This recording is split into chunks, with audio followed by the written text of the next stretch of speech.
Stock market, commodity বা ফরেক্স market যারা একেবারেই নতুন তাদের কাছে ওটি একটি বড় ধন্দের জায়গা। কারণ একদিকে যেমন আমরা ছোট থেকে শুনতে অভ্যস্ত শেয়ার মার্কেট হলো জুয়া, ওখানে ঢোকা মানে সব কিছু সর্বশান্ত হওয়া। আবার অন্যদিকে আপনার চারপাশে বিশেষ করে ইউটিউবে স্ক্রিনশট দেখিয়ে কেউ বলছে তার পার ডে প্রফিট লাখের ওপর, বা পরিচিত কেউ এসে আপনাকে বলে সে আগের দিন মাত্র 5,000 টাকা লাগিয়ে 40,000 টাকা প্রফিট করেছে। এখানেই তৈরি হয় কনফিউশন, কে সত্যি বলছে। এর সাথে যুক্ত হয় কিছু ওয়েব সিরিজ, সেগুলিতে তো একজন বিগিনারের কনফিউশন দ্বিগুণ বাড়িয়ে দেয়। আসলে প্রত্যেকের কথার মধ্যেই লুকিয়ে রয়েছে কিছুটা সত্য, কিছুটা মিথ্যা। আজ আমরা প্রতিটা মিথ ক্লিয়ার করব, একধার থেকে সমস্ত বেসিক্স ক্লিয়ার করব। এখানে লুকোনো কিচ্ছু থাকবে না।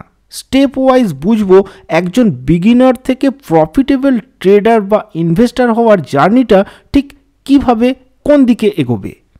কথাতেই আছে, ভিত যত মজবুত হবে বাড়ি হবে তত শক্তিশালী এবং দীর্ঘস্থায়ী। আজ আমরা এই ভিডিওতে সেই ভিতটাকেই মজবুত করার চেষ্টা করব, যাতে ট্রেডিং এবং ইনভেস্টিংয়ের জগতে আমরা যত এগোবো সমস্ত রকম ঘাত প্রতিঘাত সহ্য করে মার্কেটে টিকে থাকার মতো ক্ষমতা থাকে। আর যে সয় সেই রয়, আর যে রয় তারই জয়, সেই হবে প্রফিটেবল ট্রেডার বা ইনভেস্টার। নমস্কার, বিধিমতো বিনিয়োগ চ্যানেলে আপনাকে স্বাগত।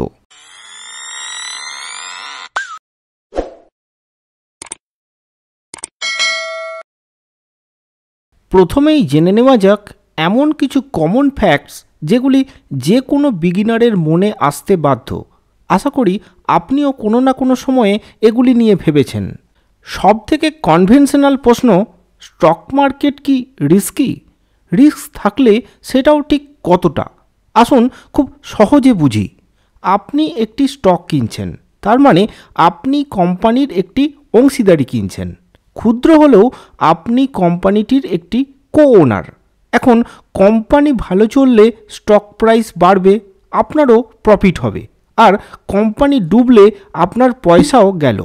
হ্যাঁ, রিস্ক তো আছেই, কিন্তু আপনার স্টক সিলেকশন যদি ঠিকঠাক হয় তবে রিস্ক যেমন কম, রিটার্ন ততই বেশি হবে। তবে এটাও ঠিক, স্টক মার্কেট তাদের জন্য রিস্কি যারা ভাবছে কিছু পয়সা লাগিয়ে প্রচুর ফাটকা কামিয়ে নেব। এবার আপনি ভাবলেন, ও এই ব্যাপার, ওই রকম রিস্ক আমি ম্যানেজ করে নেব, কিন্তু কতটা রিটার্ন পাওয়া যেতে পারে, ম্যাক্সিমাম কতটা আশা করতে পারেন? দেখুন, এই রকম কোনো ফিক্সড ক্রাইটেরিয়া নেই যে এতটা রিটার্ন পাওয়া যাবে। সবটাই ডিপেন্ড করছে আপনি কী রকম স্টক বাছলেন তার উপর। দেশের প্রথম সারির ভালো কোম্পানিগুলির মধ্যে থেকে যদি বলি, এশিয়ান পেন্টস গত 10 বছরে 3 গুণ রিটার্ন দিয়েছে। টাটা মোটরস গত 4 বছরে 4 গুণ রিটার্ন দিয়েছে। মার্কেট ক্যাপিটালাইজেশনের নিরিখে রিলায়েন্স দেশের প্রথম সারির কোম্পানি হলেও গত কয়েক বছরে রিটার্ন পার্সেন্টেজ অনেকটাই কম। কিন্তু আপনি যখন স্টক মার্কেটে ইনভেস্ট করবেন, কেবল একটা নয়, বেশ কিছু স্টক মিলিয়ে একটা পোর্টফোলিও বানিয়ে ইনভেস্ট করবেন। কিছু স্টকের পারফরমেন্স খুব ভালো হবে, কিছু স্টক একটু কম রিটার্ন দেবে, আবার কিছু স্টক নেগেটিভ রিটার্ন বা জিরো রিটার্নও দিতে পারে, কিন্তু ওভারঅল রিটার্ন পার্সেন্টেজ একটা অ্যাভারেজে থাকবে। ওভারঅল স্টক সিলেকশন যদি ঠিকঠাক হয় তবে ইন্ডিয়ার মতো হাই গ্রোথ ডেভেলপিং কান্ট্রিতে 3 থেকে 5 বছর বা তার বেশি টাইম হরাইজনে মিনিমাম 20% হারে অ্যানুয়াল রিটার্ন খুব সহজেই আশা করতে পারেন। এবার আপনি নিশ্চয়ই ভাবছেন, বাহ, ভালোই তো কামানো যেতে পারে, কিন্তু কত টাকা লাগবে? অনেকেই হয়তো স্টুডেন্ট বা সদ্য স্টাডি কমপ্লিট করে কাজের জগতে প্রবেশ করেছেন। তাদেরও মনে একই প্রশ্ন, শুরু করতে কত ক্যাপিটাল প্রয়োজন? ফিনান্সিয়াল মার্কেটের যে কোনো অ্যাসেট ক্লাসেই যান না কেন, মিউচুয়াল ফান্ড, স্টক, ইটিএফ, মাত্র 1,000, 2,000, 5,000 থেকেই ট্রেডিং বা ইনভেস্টমেন্ট শুরু করতে পারবেন। একবার শুরু করতে পারলে পরে ক্যাপিটাল ধীরে ধীরে বাড়াতেই পারেন। আপনি মনে মনে রিস্ক, রিটার্ন, মিনিমাম ক্যাপিটাল তিনটেকেই গুছিয়ে নিয়েছেন। এবার আপনি ভাবছেন স্টক মার্কেটে এন্ট্রি নেওয়ার প্রসেসটা কি? ব্রোকারের কাছে ডিম্যাট অ্যাকাউন্ট খুলতে হয় শুনেছি, কিন্তু কার কাছে যাব? ব্রোকার দুই রকমের রয়েছে, ফুল সার্ভিস ব্রোকার এবং ডিসকাউন্ট ব্রোকার। শুরুতে ফুল সার্ভিস ব্রোকারের কাছে যাওয়ার কোনো প্রয়োজন নেই, কারণ সেখানে চার্জেস অনেক বেশি। শুরুতে ফার্স্ট প্রেফারেন্স হলো ডিসকাউন্ট ব্রোকার। এগুলিতে সার্ভিস চার্জ অনেকটাই কম। দেখুন, 3টি ডকুমেন্টের প্রয়োজন: আধার কার্ড, প্যান কার্ড এবং ব্যাঙ্ক অ্যাকাউন্ট। এছাড়াও লাগতে পারে স্ক্যান করা পাসপোর্ট সাইজের ছবি এবং সিগনেচার। দুটি ব্যাপার খেয়াল রাখুন: আধার এবং প্যান লিঙ্ক করা আছে এবং আধারের সাথে ফোন নম্বর লিঙ্ক করা আছে। তাহলে বাড়িতে বসেই ট্রেডিং অ্যাকাউন্ট এবং ডিম্যাট অ্যাকাউন্ট খুলে নিতে পারবেন। এগুলো ক্লিয়ার হয়ে যাওয়ার পর আপনার চিন্তা ঠিক আবার প্রথম স্টেজে ফিরে আসবে। আপনি ভাবতে বসেন, সব কিছুই যদি এত সহজ সরল হয় তবে স্টক মার্কেটের নাম এত খারাপ কেন? লোকে বলছে জুয়া।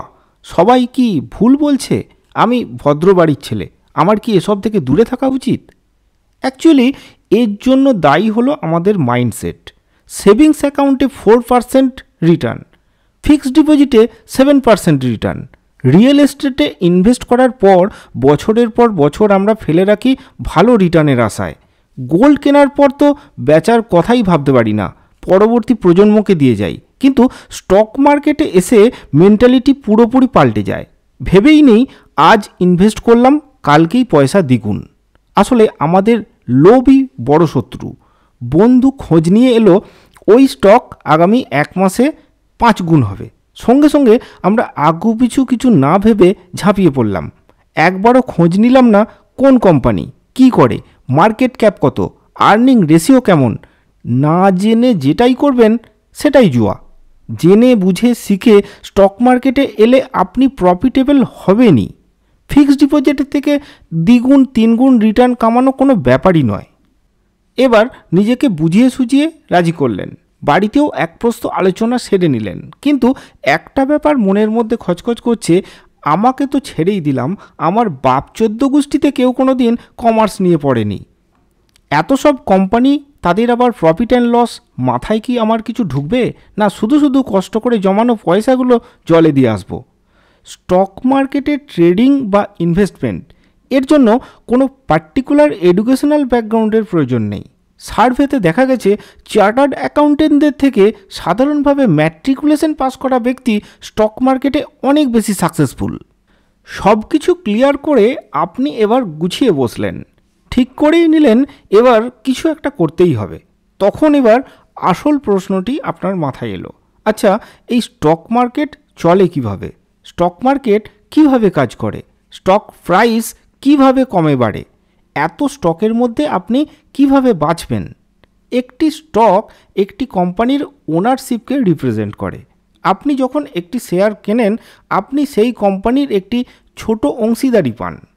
কোম্পানিটি mainly expand, growth, new operation বা অন্য কোনো কারণে অর্থ সংগ্রহের উদ্দেশ্যে স্টক ইস্যু করে। স্টকগুলি এনএসসি, বিএসসির মতো স্টক এক্সচেঞ্জের মাধ্যমে লেনদেন হয়। স্টক এক্সচেঞ্জ ট্রেডিং এবং ইনভেস্টিংয়ের জন্য সবসময় একটি রেগুলেটেড এবং ট্রান্সপারেন্ট এনভায়রনমেন্ট প্রোভাইড করে। স্টক মার্কেটে ইনভেস্টর এবং ট্রেডারের সাথে রয়েছে ব্রোকার বা মিডলম্যানরা। এরা মেনলি বায়ার্স এবং সেলারের মধ্যে ট্রানজাকশন ফ্যাসিলিটি দেয়। এই ট্রানজাকশনে ব্রোকার একটা ফিজ নেয়। বাই করলে সেটাকে বলা হয় লং পজিশন, আর সেল করলে সেটাকে শর্ট পজিশন বলা হয়। স্টক মার্কেটের ট্রানজাকশনের জন্য 2টি অ্যাকাউন্ট খোলা হয়, ট্রেডিং অ্যাকাউন্ট এবং ডিম্যাট অ্যাকাউন্ট। ট্রেডিং অ্যাকাউন্টটি ব্রোকারের কাছে থাকে, আর ডিম্যাট অ্যাকাউন্টটি স্টক এক্সচেঞ্জের কাছে থাকে, যেখানে অ্যাকচুয়ালি ডেলিভারি নেওয়া স্টকগুলি রাখা থাকবে। ইন্ডিয়ান স্টক মার্কেট খোলে সকাল 9:15। এর আগে 15 মিনিটের একটি প্রি ওপেন মার্কেট সেশন থাকে, আর বন্ধ হয় বিকাল 3:30। 2 রকমের ট্রেডিং হতে পারে। কোনো স্টক 14 দিনের জন্য নিলেন, দাম বাড়ুক বা কমুক ওই দিনের মধ্যেই স্কোয়ার আপ করে বেরিয়ে আসতে হবে, এটি হলো ইন্ট্রাডে ট্রেডিং। আর একদিনের বেশি সময়ের জন্য স্টকগুলিকে নিলে সেটিকে বলা হয় ডেলিভারি ট্রেডিং। ডেলিভারি নেওয়া স্টকগুলি ডিম্যাট অ্যাকাউন্টে ট্রানজাকশন ডেটের একদিন পর থেকে রিফ্লেক্ট করবে।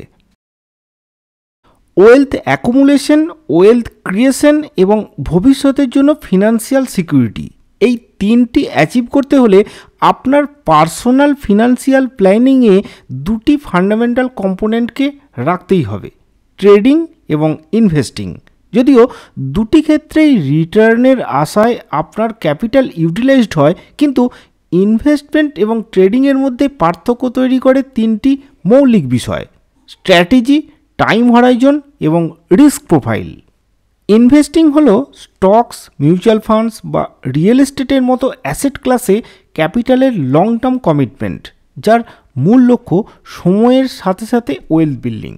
ইনভেস্টাররা সাধারণত অ্যাসেটের ইন্ট্রিনসিক ভ্যালু এবং দীর্ঘকালীন বেসিসে ক্যাপিটাল গেনের সম্ভাবনার ওপর লক্ষ্য রেখে অ্যাপ্রিসিয়েশন রিটার্নের ওপর বেশি গুরুত্ব দিয়ে থাকে। একজন ভালো ইনভেস্টর হতে গেলে আপনার মধ্যে পেশেন্স থাকা যেমন জরুরি, তেমনি মার্কেটের ফান্ডামেন্টাল বিষয়গুলি আপনাকে বুঝতেই হবে। আর একজন বিগিনার হিসাবে প্রফিটেবল ইনভেস্টর হতে বিভিন্ন অ্যাসেট ক্লাসের মূল বিষয়গুলি যেমন বুঝতে হবে, আবার একটি ডাইভার্সিফাইড পোর্টফোলিওতে সেগুলিকে কিভাবে সাজানো হবে সেটিও শিখতে হবে। অন্যদিকে স্টক, কারেন্সির মতো ফিনান্সিয়াল ইনস্ট্রুমেন্টগুলিকে বারবার কেনাবেচা করে মার্কেটের শর্ট টার্ম মুভমেন্টগুলিকে কাজে লাগিয়ে লাভের পয়সা ঘরে তোলাকে বলা হয় ট্রেডিং। একজন ট্রেডারের মূল লক্ষ্য থাকে শর্ট পিরিয়ডের মধ্যে, সেটা 1 মিনিট হতে পারে, আবার 1 মাসও হতে পারে, প্রাইস ফ্লাকচুয়েশন থেকে প্রফিট করা। একজন সাকসেসফুল এবং প্রফিটেবল ট্রেডারের কাছে মেন 3টি ব্যাপার থাকতেই হবে: মার্কেট অ্যানালিসিসের সঠিক বিচক্ষণতা, টেকনিক্যাল ইন্ডিকেটরের সমঝদারি এবং একটি ওয়েল ডিফাইন্ড ট্রেডিং প্ল্যান। একজন বিগিনার হিসাবে ফিনান্সিয়াল জার্নি শুরু করার আগে প্রথমেই ইনভেস্টিং এবং ট্রেডিংয়ের মধ্যে পার্থক্যটি বুঝে সঠিক স্ট্রাকচারাল অ্যাপ্রোচ ফলো করে এগোতে হবে। অন্যদিকে দুটি ক্ষেত্রেই প্রয়োজন যথাযথ জ্ঞান, কেয়ারফুল প্ল্যানিং এবং disciplined execution. Here is a structured step-by-step guide with elaboration on each step to help and guide beginners get started. Trading এবং ইনভেস্টিং শুরু করার আগে এই স্টেপগুলি can be rewarding ones toward your financial growth and journey. আবার কয়েক বছর মার্কেটে থাকার পর যাদের সব তালগোল পাকিয়ে গেছে, তারাও স্টেপ ওয়াইজ এগিয়ে জট ছাড়িয়ে নিতে পারেন। প্রথমে জানুন এবং শিখুন। এই তালিকায় কি কি রয়েছে: ফিনান্সিয়াল মার্কেটের ফান্ডামেন্টালস, বিভিন্ন ইনভেস্টমেন্ট ভেহিকেলস যেমন individual stock, mutual fund, ETF, bond. Individual স্টকের মধ্যে রয়েছে ডাইরেক্ট, ফিউচার, অপশন। এই নলেজ বিল্ড আপ করতে রিসোর্সের কোনো অভাব নেই। অনলাইন পেড কোর্সগুলি তো রয়েইছে, যার আসলে কোনো প্রয়োজনই নেই। অনলাইনে যে সমস্ত ফ্রি টিউটোরিয়ালস বা মেটেরিয়ালস রয়েছে, মোর দ্যান সাফিসিয়েন্ট। এছাড়াও পেয়ে যাবেন অনেক বুকস এবং ওয়েবিনার। তবে যারা কোর্স বেচছে তারা হয়তো বলতে পারে ফ্রিতে কিচ্ছু হয় না। তবে ওই বিতর্কে না গিয়ে আমরা নেক্সট স্টেপে যাই। এবার আপনি আপনার ফিনান্সিয়াল গোলগুলিকে ঠিকঠাক করে নির্ধারণ করুন।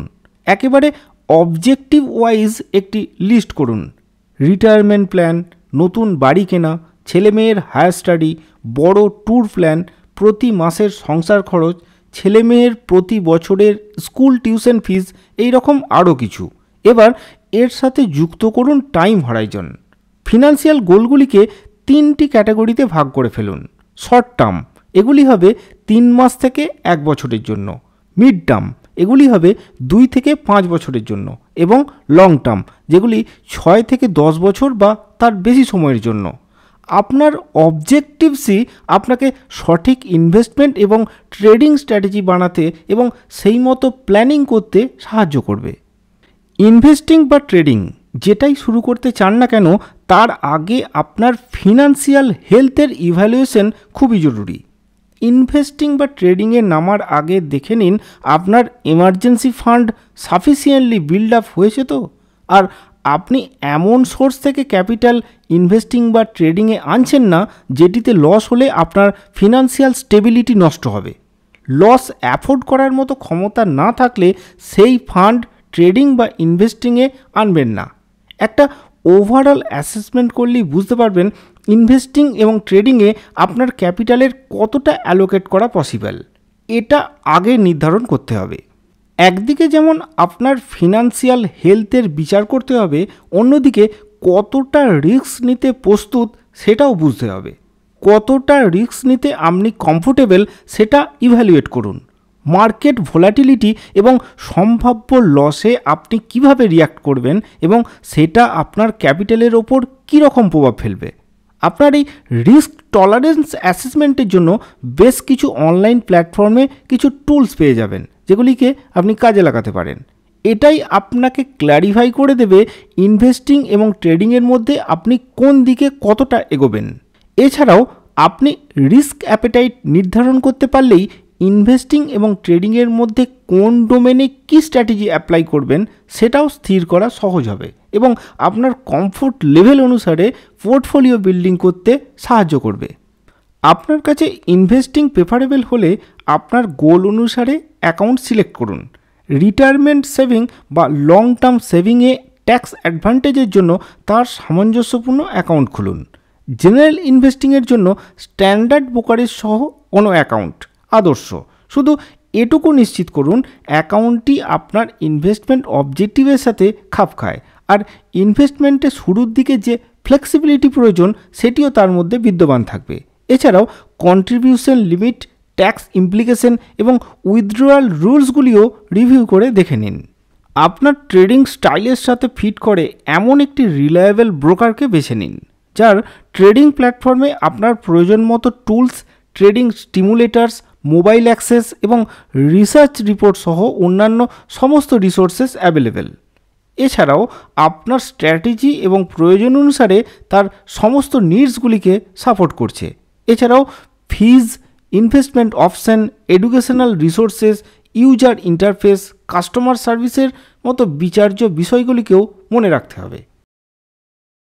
ট্রেডিং বা ইনভেস্টিং যাই করুন না কেন, একটি well defined plan is very crucial. এই প্ল্যানে থাকবে proper entry exit strategy, money management, investment horizon wise segmental profit booking strategy, stop loss level, risk management rules. তার সাথে যুক্ত হবে প্রপার ডিসিপ্লিন। ভেবেচিন্তে সলিড প্ল্যানিং করুন, কিন্তু তার থেকেও বড় কথা, যে প্ল্যানিং করলেন সেটাতে স্টিক করে থাকুন। মার্কেটের আপস অ্যান্ড ডাউনসে একটুতেই প্ল্যান বদলাবেন না। ভোলাটিলিটি তো মার্কেটের অবিচ্ছেদ্য অঙ্গ, কিন্তু ডিসিপ্লিনড প্ল্যানিং বা স্ট্র্যাটেজি মার্কেট ভোলাটিলিটির সাথে যুঝে আপনাকে মার্কেটে টিকিয়ে রাখতে সাহায্য করবে। ইনভেস্টিং এবং ট্রেডিং ছোট অ্যামাউন্ট দিয়ে ধীরে ধীরে শুরু করুন। শুরুর দিকে লস তো হবেই, কিন্তু ছোট অ্যামাউন্টে বড় লসও হজম করে নেওয়া যাবে। বেশ কিছু দিনের টানা ট্রানজাকশন একদিকে যেমন এক্সপিরিয়েন্স গ্যাদার করতে সাহায্য করবে, অন্যদিকে কনফিডেন্স বিল্ড আপও সহজ হবে, তাও আবার without exposing yourself to significant risk. কিছু প্ল্যাটফর্ম মিনিমাল ক্যাপিটালে মার্কেটে ট্রেডিং এবং ইনভেস্টিংয়ের সুযোগ দেয়। এটা আপনাকে মার্কেটে বড় রকমের ফিনান্সিয়াল এক্সপোজার ছাড়াই শিখতে সাহায্য করবে। ট্রেডিং এবং ইনভেস্টিংয়ে সবসময় প্রফিটেবল থাকা বেশ চ্যালেঞ্জিং। এক্সপিরিয়েন্সড ট্রেডাররাও যতই চেষ্টা করুন টু টাইম দ্য মার্কেট, তাদেরও সঠিক সময় এন্ট্রি পসিবল হয় না। ডলার কস্ট অ্যাভারেজিং এমন একটি স্ট্র্যাটেজি যেখানে আনসার্টেন মার্কেট কন্ডিশনেও এন্ট্রি সহজ হয়। প্রাইসিং না দেখে পার্টিকুলার টার্গেট সিকিউরিটিতে রেগুলার ইন্টারভেলে একই পরিমাণ অ্যামাউন্ট ইনভেস্ট করা হয়। একজন investor average cost per share কমিয়ে এনে ওভারঅল পোর্টফোলিওতে মার্কেট ভোলাটিলিটির এফেক্ট ম্যানেজ করতে পারে। মার্কেটের রিস্ক তো থাকবেই, কিন্তু রিস্ক কিভাবে মিটিগেট করা যাবে সেটা বুঝতে হবে। আপনার সমস্ত ইনভেস্টমেন্ট বিভিন্ন অ্যাসেট ক্লাসের মধ্যে এমনভাবে অ্যালোকেট করুন যে একটি ডাইভার্সিফাইড পোর্টফোলিও তৈরি হয়। ডাইভার্সিফিকেশন যত প্রমিনেন্ট হবে, পোটেন্সিয়াল রিটার্নের এগেনস্টে পোটেন্সিয়াল রিস্ক ব্যালেন্স করা সুবিধা হবে। অবশ্যই ইনভেস্টমেন্টগুলিকে বিভিন্ন অ্যাসেট ক্লাস যেমন স্টক, বন্ড, ফিউচার, ক্র্যাশ সব কিছুতে আপনার রিস্ক টলারেন্স এবং টাইম হরাইজনের হিসাবে সাজাতে হবে। ইনভেস্টমেন্টগুলিকে যেমন অ্যাসেট ক্লাসগুলিতে ডিস্ট্রিবিউট করে দিতে হবে, তেমনি সেক্টর স্পেসিফিক ডাইভার্সিফিকেশনও জরুরি। আবার জিওগ্রাফিক ডাইভার্সিফিকেশন করতে পারলে রিজিওনাল রিস্কও কমানো যাবে। আপনার গোল অনুসারে ইনভেস্টমেন্টগুলি ঠিকঠাক পারফর্ম করছে কি না সেটি পিরিয়ডিক্যালি অ্যাসেস করতে হবে। আর রেগুলার ইন্টারভ্যালে পারফরমেন্স মনিটরিংয়ের সাথে সাথে পোর্টফোলিও রিব্যালেন্সিংও করতে হবে। পরিস্থিতি বদলানোর সাথে সাথে একদিকে যেমন ওভার পারফর্মিং অ্যাসেটগুলিকে সেল করতে হবে, আবার আন্ডার পারফর্মিং অ্যাসেটগুলিতে ফ্রেশ এন্ট্রি নিতে হতে পারে। আবার এক্সেসিভ বা দীর্ঘদিন ধরে চলা আন্ডার পারফর্মিং অ্যাসেটগুলি থেকে প্রয়োজনে লস বুক করে বেরিয়ে আসতে হবে। প্রয়োজনে সেক্টর ডাইভার্সিফিকেশন বা রিজিওনাল ডাইভার্সিফিকেশনও চেঞ্জ করতে হতে পারে। এই সমস্ত স্টেপ ফলো করার পরে নজর যতই আপনার নিজের ট্রেডিং এবং ইনভেস্টমেন্টের ওপর থাকুক না কেন, চোখ কান সর্বদা খোলা রাখতে হবে। ফিনান্সিয়াল মার্কেট হলো ডাইনামিক। রেগুলার মার্কেট অ্যাওয়ারনেস তো very important. Economic indicator, market Trends, market news, global events সব কিছুই আপনার ট্রেডিং এবং ইনভেস্টমেন্টকে অ্যাফেক্ট করতে পারে। তাই সব কিছুর সাথেই তাল মিলিয়ে চলা অত্যাবশ্যক। তবে মার্কেট এনভায়রনমেন্টাল ফ্যাক্টরকে যেমন ইগনোরও করা যাবে না, আবার সেগুলির দ্বারা বেশি প্রভাবিতও হওয়া যাবে না। ওভারঅল মার্কেট অ্যাওয়ারনেস আপনাকে সম্ভাব্য সঠিক ডিসিশন নিতে এবং প্রয়োজনে স্ট্র্যাটেজিগুলিকে অ্যাডজাস্ট করতে অ্যাসিস্ট করবে। এত কিছুর পরেও কয়েক বছর পরে আপনি রিয়েলাইজ করবেন প্রথম স্টেজে যা কিছু শিখেছিলেন সেটা এই মার্কেটের রেগুলার বেসিসে প্রফিটেবল থাকার জন্য কিছুই নয়। কন্টিনিউয়াস লার্নিং সময়ের সাথে এবং আপনার ট্রেডিং ও ইনভেস্টিংয়ের সাথে কম্প্যাটিবল ডিসিশন নিতে সাহায্য করবে। অ্যাডভান্স কোর্স করা, বড় প্রফিটেবল ইনভেস্টাররা কী ভাবছে সেদিকে লক্ষ্য রাখা, টপিক ওয়াইজ সেমিনার বা ওয়েবিনার অ্যাটেন্ড করা, ফিনান্সিয়াল লিটারেচারে চোখ বুলোনো, overall continuous learning, knowledge gathering চালিয়ে যেতেই হবে। এক কথায় আপডেটেড থাকতে হবে। অন্যদিকে আপনি আজ যা কিছু শিখছেন কয়েক বছর পর সেগুলি হয়ে যাবে সেকেলে। তাই স্ট্রিনজেন্ট না হয়ে ফ্লেক্সিবল হতে শিখুন। এটা আপনার মার্কেট অ্যাডাপ্টেবিলিটি বৃদ্ধি করবে। মনে রাখবেন, ট্রেডিং এবং ইনভেস্টিং শুরু করা থেকে মার্কেটে সাকসেসফুল এবং প্রফিটেবলভাবে এস্টাবলিশড হওয়া একটা লং টার্ম প্রসেস, ম্যারাথনও বলতে পারেন। ধীরে ধীরে আপনার মধ্যে ম্যাচুরিটি আসবে। পেশেন্স, ডিসিপ্লিন এবং কন্টিনিউয়াস অনগোয়িং লার্নিং, এই তিনটে জিনিসই হতে পারে সময়ের সাথে সাথে ওয়েল বিল্ডিংয়ের চাবিকাঠি, এবং এগুলি আপনার ফিনান্সিয়াল অবজেক্টিভস অ্যাচিভ করতে অপরিহার্য। কিন্তু এখানেই শেষ নয়, আপনাদের সাথে শেয়ার করার মতো আরও অনেক কিছু রয়েছে। একবারে যতটা সম্ভব হলো বললাম, আর বাকিটুকু রাখা রইল পরের ভিডিওর জন্য।